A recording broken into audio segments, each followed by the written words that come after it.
Alhamdulillah, salatu wassalamu ala rasulillah. La hawla wa la quwwata illa billah. Ada pertanyaan? Mana yang lebih utama, meminta surga atau minta ampunan? Otomatis ya. Ketika mohon ampun kepada Allah sekaligus minta surga. Memohon surga, bagaimana kita bisa masuk surga kalau Allah tidak mengampuni dosa-dosa kita? Dan Allah itu semakin diminta semakin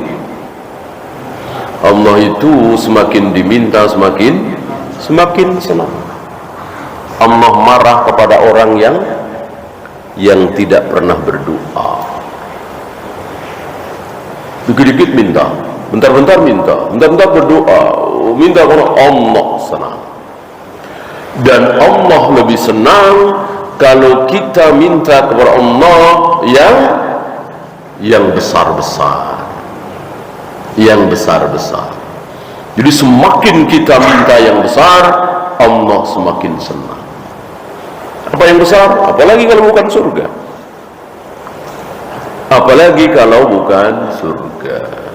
Maka Nabi katakan, wa idza sa'alta fas'al jannatal firdaus.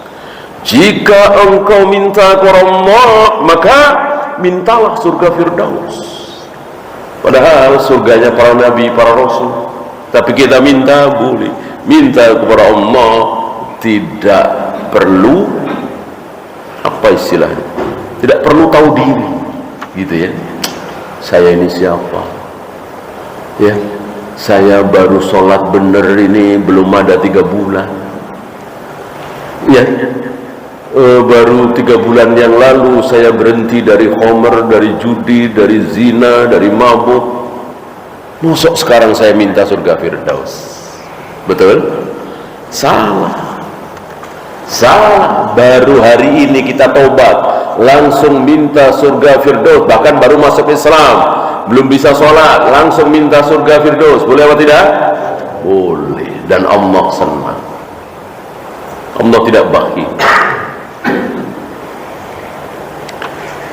Saat Mi'raj Rasulullah SAW naik ke langit ke atas, apakah itu tidak cukup bukti bagi mereka yang mengatakan Allah tidak di atas? Sudah sangat cukup. Tapi ya itulah hidayah. Itulah hidayatul taufik, bukan hidayatul bayan. Hidayatul taufik itu kebenaran di depan mata. Di depan mata kebenaran. Siapa? Abu Thalib. Kalau Abu Jahal, Abu Lahab taruhlah ya, betul-betul memusuhi. Abu Thalib kan begitu cintanya kepada Nabi SAW. Nggak ada ucapan Nabi yang Abu Thalib nggak percaya. Cuman dasar Abu Thalib tidak diberi hidayah oleh Allah sampai mati belum mengucapkan syahadat. Ya jelas kekal di neraka. Walaupun dia percaya begini dari nada bicaranya, omongannya selama ini menunjukkan Abu Thalib percaya betul dengan Nabi sallallahu alaihi wasallam. Orang Abu Thalib pernah mengatakan kepada orang-orang, kalau kalian ingin bahagia nanti setelah mati, ikuti Muhammad keponakanku. Dari kecil aku bersama dia, aku belum pernah melihat mendengar dia berbohong. Enggak masuk Islam. Begitu kurang bukti apa? Kalau Allah ada di mana-mana, ngapain Allah Mi'raj ke atas, mengetuk langit pertama dibukakan, mengetuk lagi langit kedua, diketuk oleh Jibril, ditanya ini siapa? Jibril. Bersama siapa? Muhammad. Apakah dia sudah diutus? Sudah. Bukakan lagi, terus bertemu dengan Nabi Isa, bertemu dengan Nabi Musa, bertemu dengan Nabi Ibrahim, lalu mengatakan Allah tidak di atas. Aneh seaneh-anehnya ya.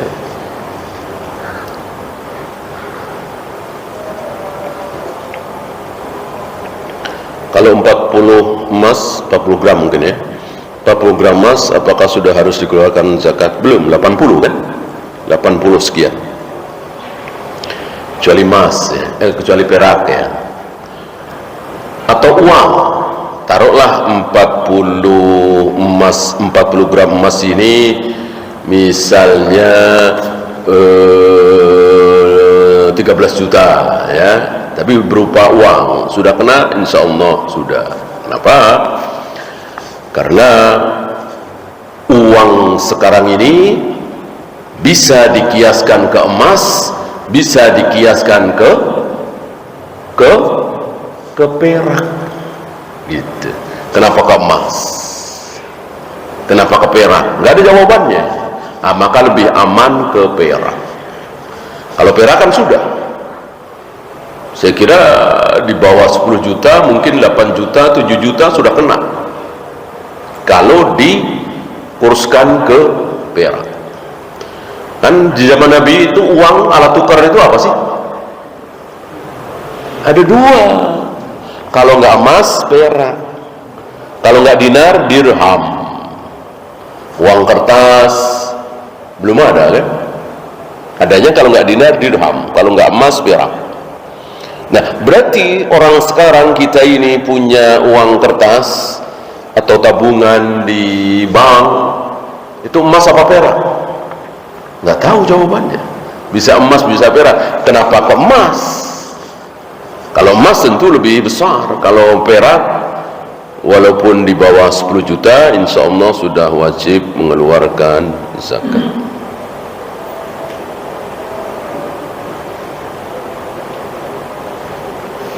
Apakah bersalaman, berjabat tangan seperti yang disebutkan dalam hadis termasuk ibadah mahdoh? Iya, iya.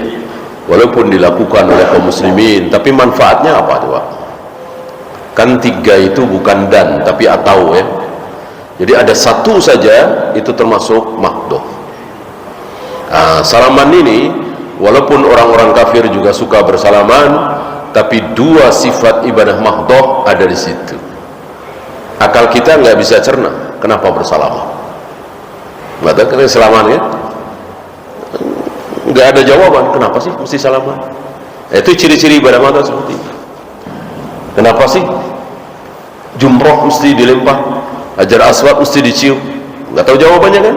Itu ciri-ciri ibadah mahdoh. Kenapa dilakukan? Nggak tahu jawabannya. Yang kedua, manfaatnya nanti di akhirat. Manfaat di dunia antum habis salaman, apa manfaatnya? Nggak kelihatan kan? Hikmah ada, hikmah jelas. Bolehkah puasa sunnah hari Sabtu atau Ahad? Boleh, boleh. Justru yang tidak boleh itu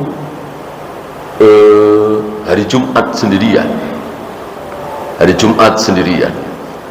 Jadi kalau terpaksa puasa hari Jumat, harus dibarengi dengan sehari sebelumnya atau sehari setelahnya, Kamis Jumat atau Jumat Sabtu. Jumat doang dilarang oleh Nabi SAW. Ini menunjukkan puasa hari Sabtu boleh, hari Ahad nggak ada masalah ya. Jarak tempuh berapa kilometer atau berapa jam dikatakan safar? Nggak ada ya, nggak ada jawaban dari dalil. Yang ada secara urf. Jadi para imam menyimpulkan bahwa safar itu terjadi ketika keluar kota. Walaupun barangkali sudah 100 km, tapi masih di dalam kota. Mungkin saking besarnya kota ya. Atau kita muter-muter misalnya dari Bekasi, Celilitan, Condet, Hayam Buruk ke Jawa. Kalau sales itu mungkin bisa 120 km. Apakah safar? Tidak. Tidak. Sebaliknya mungkin dari Brebes ke Tegal misalnya ya kan, atau dari Brebes ke Cirebon, paling berapa itu? Tapi karena memang beda kota kan, bisa dikatakan safar. Sahihkah sabda Nabi yang mengatakan jika kalian berbeda pendapat, ikutilah kelompok mayoritas? Ini betul-betul sesat sekali. Ya, ini betul-betul sesat dan menyesatkan. Dan berbeda dengan, bertentangan dengan hadis Nabi yang sahih bahwa di akhir zaman kebenaran itu sedikit apa banyak? Sedikit. Bukan banyak, tapi sedikit. Mengikuti mayoritas. Mayoritas mana coba? Mayoritas dunia kan sulit. Apa mayoritas Indonesia, mayoritas Mesir, mayoritas Saudi, beda-beda. Masa kebenaran jadi beda-beda?